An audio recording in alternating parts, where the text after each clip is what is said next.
今日はクラフト A のセジオシャープペンシル2のカリンコブを購入したので紹介していこうと思います。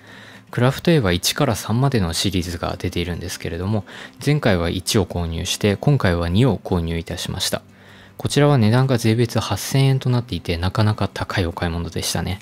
個人的にすごく楽しみにしていたシャーペンなので後悔はしておりません。ではこちらのシャーペンについて詳しく見ていきましょう。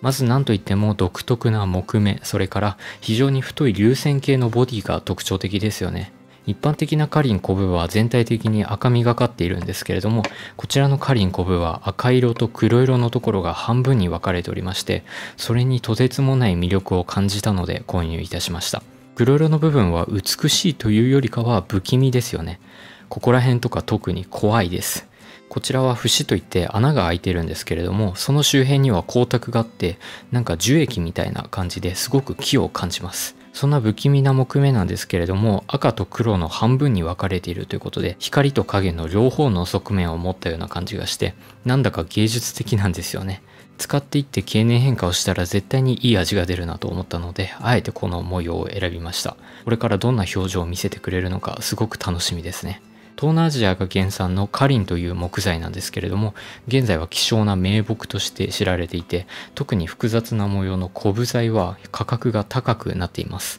伐採も制限されているそうで、将来的にはさらに価値が上がっていくんじゃないかなと思います。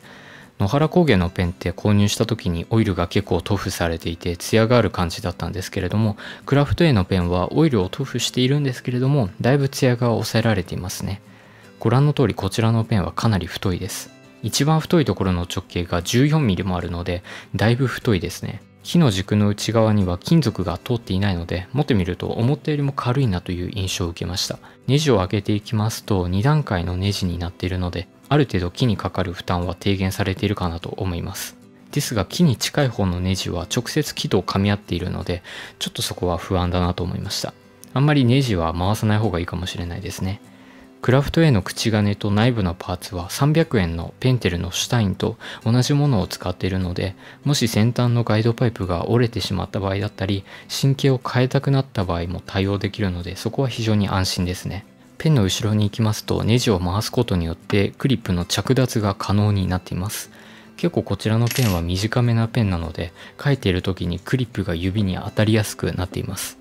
その点を解消できているっていうのはありがたいんですけれども、こちらのネジも木と直接噛み合っているような感じなので、あんまりつけたり外したりはしない方がいいかもしれないですね。では実際に書いていこうと思います。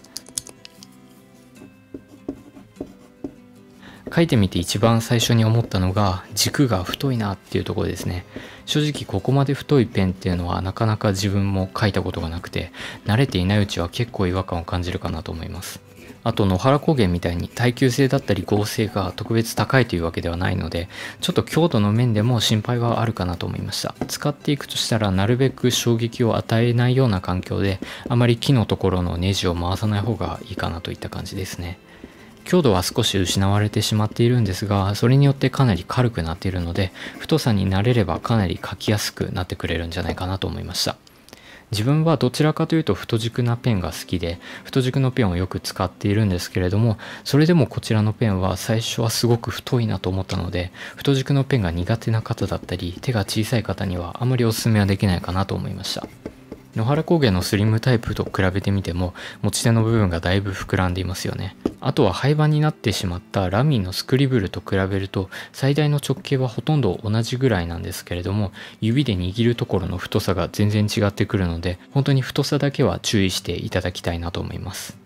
正直もう 3mm ぐらい細くした方が個人的には良かったんじゃないかなと思うんですけれども、これだけ太いおかげで木の味だったり木目だったり木の質感というのを存分に楽しむことができるので、あえてこの太さにしたんじゃないかなと勝手に推測しております。結構ざっくりと切り出しているような感じで手作り感があるので、そういうところもいい味を出しているなと思いました。前回紹介したクラフト A の1シリーズと比べるとグリップの部分まで木になっているので、滑り止め効果というのはありますね。どちらのモデルもすごく個性があっていいなとは思うんですけれども、木が好きな自分としてはなるべく多いところに木が使われてほしいという個人的な思いがあるので、そういう方は2シリーズの方がより楽しむことができるんじゃないかなと考えております。ただ同じカリンコブであっても1シリーズの場合は税別7600円で2シリーズは税別8000円となっているので、少し2の方が高いのでそこは気をつけていただきたいなと思います。まとめますと、太さに慣れるとガシガシと使える木軸製図用シャープペンといった感じですね。値段は税別8000円なのでなかなかいいお買い物だったんですけれども、カリンのコブ木は希少な木材なのでそれぐらい値段がしてしまうのは仕方がないかなと思います。